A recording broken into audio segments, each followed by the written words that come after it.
আম্মু মাথায় হাত দিয়ে বসে আছো কেন? মাথায় হাত দিয়ে বসে রয়েছে। তোমার আব্বু হয়ে দেখো কি করছে।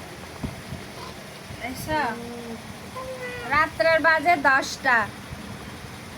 তোমার আব্বু এখন এতগুলা মাছ নিয়ে আসছে।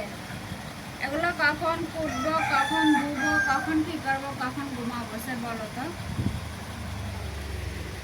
এই ছেলে মানে ঘরে মাছ ছিল না, মাছ মাংস ছাড়া ভাত খায় না।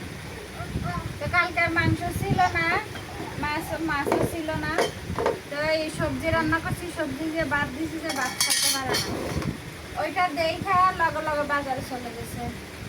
যাইয়া দেখো কতগুলো মাছ নিয়ে এসে।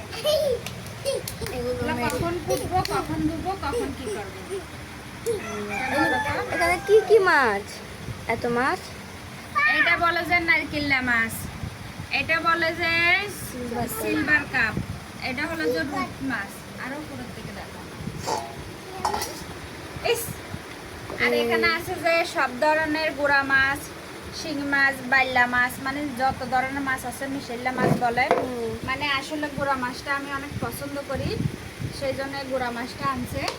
গুড়া মাছ খাইতে হলে কিন্তু অনেক ভালো, গুড়া মাছের ভিটামিন আছে। তোমার খিদা দিবা আব্বু? মাছের গন্ধ উঠবে, ওগুলো ফুটবো এখন।